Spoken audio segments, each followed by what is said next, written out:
Hi. Today we're here to discuss about ceasefires. First, I'd like to start with initial thoughts about how the ceasefire relates to the peace process writ large. And perhaps it's useful to step back for a couple of minutes and look at the overall peace process. Think of any current conflict or peace negotiation process. Belligerents usually, come around the table to negotiate quite a large number of issues, with usually, the involvement of one or several third parties in terms of mediation support, but also in terms of, political leverage and financial support. The set of issues they're going to discuss will be broad-ranging. Questions of wealth sharing, questions of power sharing, questions of minority and language rights, questions of transitional justice, questions of political representation, which more often than not will need to be broken down to both a national and a sub-national level. If you think of countries or situations such as Libya or Myanmar or perhaps Syria in the future. In addition to all this, they're going to need to discuss security arrangements. So that component, security arrangements, that's where the ceasefire fits. That component can also be broken down to, let's say, a three-stage process. The first one, immediate security arrangements, followed by interim security arrangements, followed by long-term security arrangements. Let's make it simple. The immediate security arrangement is about the period leading to a ceasefire. So that's usually about a truce or an initial cessation of hostilities agreement, something that, is the basis of further negotiation and allows the parties to bring the violence to a manageable level while they're negotiating a ceasefire itself. Interim security arrangement, it's going to be about the implementation of the ceasefire agreement, and it will touch upon quite a range of issues. The entire point of it is to make sure that violence is kept at a manageable level and the ceasefire is geared towards coping with violations. It's not a question about if, but when violations arise, how are they being handled, how they're managed so there is no relapse into violence. So questions of line of control, separation of forces, buffer zones, zoning, coordination of movements, everything that involves keeping both, men and women as well as weapons, out of reach. Towards the end of this spectrum, interim security arrangements and long-term security arrangements is the question of the state-sponsored security apparatus. So that's a far-reaching question. It touches upon, what's captured by DDR, disarmament and immobilization and integration of ex-combatants, as well as questions of, security sector reform. How do you ensure that, access to weapons becomes primarily a prerogative of the state? How do you ensure that, if there is a merger between a number of the armed groups and the state security services, the resulting force is a force that, from a budget standpoint, the state can afford, and is a force that basically is in line also with the defense, policies and priorities of the state. And how do you make sure that, from the perspective of the end users, the functions that the security forces will perform are functions which are legitimate. Very often during a conflict, you're going to have security forces which perform the function of a police, for instance, and that's something that may need to stop. A distinction may need to happen. Questions of oversight by civilians, questions of vetting of individuals as part of a reformed national security contingent. Another key consideration when it comes to ceasefires is the question of who's in the room or who needs to be part of the process. I'll give you a quick story. Quite a few years ago, I spent a couple of days with the political representative of an armed insurgency in Southeast Asia, who wanted to get advice in order to put together a ceasefire for a period of 1 month of, let's say, part of the territory that his insurgency had control of, in order to display command and control to the state and show that, they were a credible partner for dialogue. We started having a discussion, and very quickly, whenever I would try and explain something, he would kind of brush it off and say, once we have the ceasefire, we're no longer going to need this and that and this and that. And I started realizing that he did not understand what a process was. He did not understand that, you know, it's a journey that takes you from A to B, and the ceasefire is not just a reality that appears from one day to the next, but it's a long and arduous process. So we started getting to the details of requirements, of time frame, of, you know, what part of the territory and how do you delineate it on a map, of how would you actually coordinate, you know, for his guys to, like, you know, go on leave or go back to their family with or without their guns, so on and so forth. And he realized two things. The first thing, he realized what the process was. The second thing is that he realized that he didn't have an answer to most of these questions, as in he had opinions, but he was not in a position to take decisions that would commit his armed group.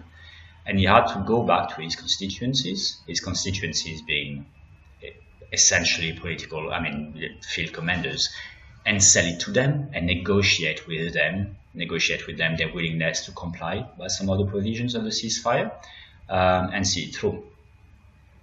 What this story tells you is that who's going to be around the table is key. The involvement of the commanders is key.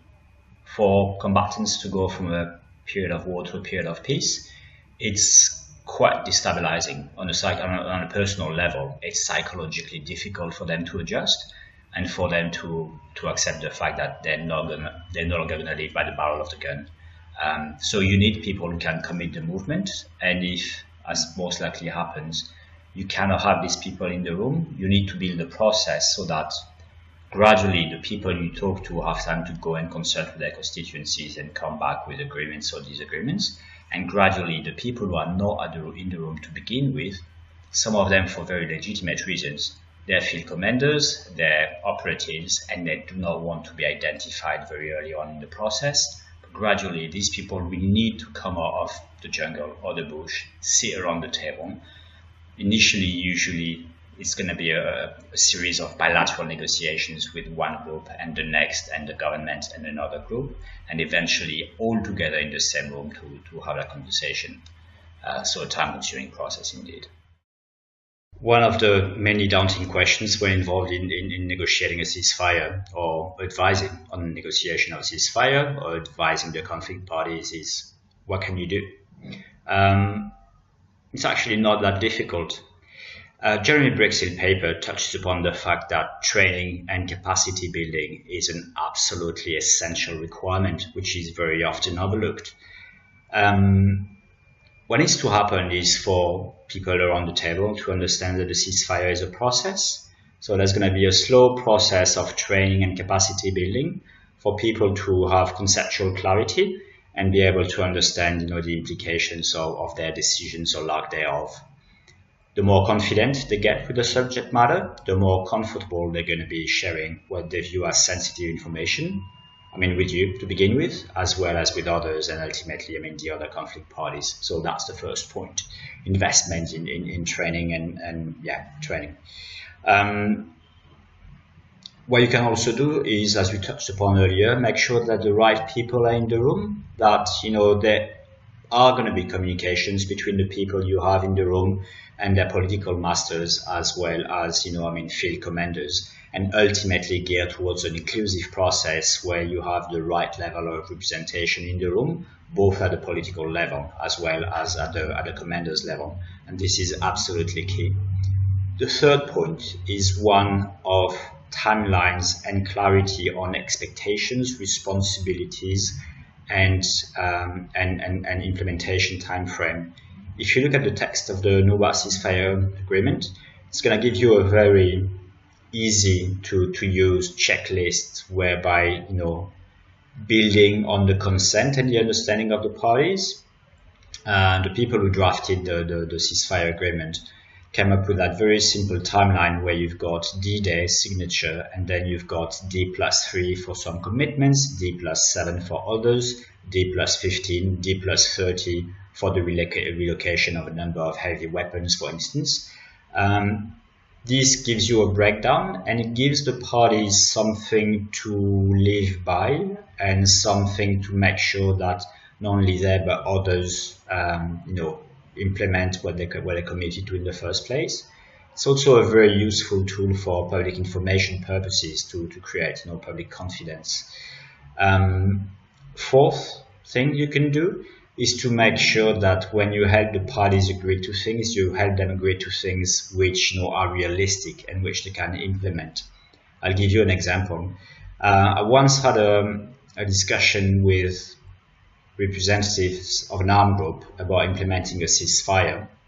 And one of the clauses that the government wanted them to consider was a relocation of men and weapons. This armed group typically, wasn't a structured armed group.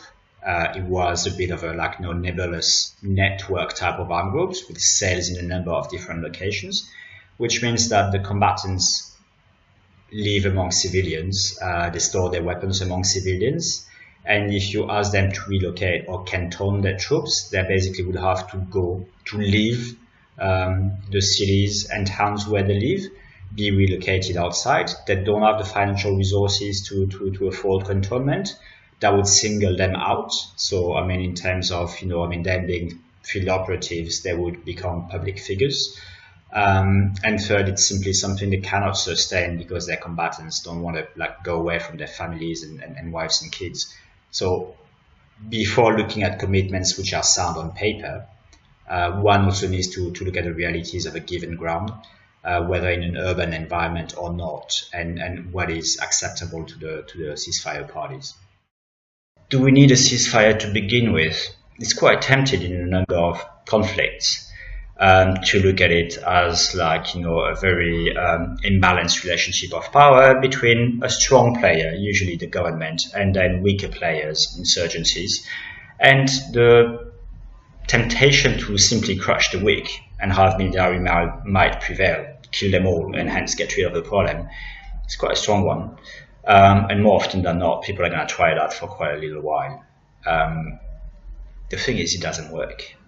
And it's not me saying it, me, the ceasefire and peace process preacher.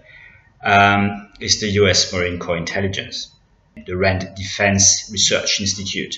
And they took a very large piece of research on behalf of the US Marine Corps Intelligence to look at what they call how do insurgencies end.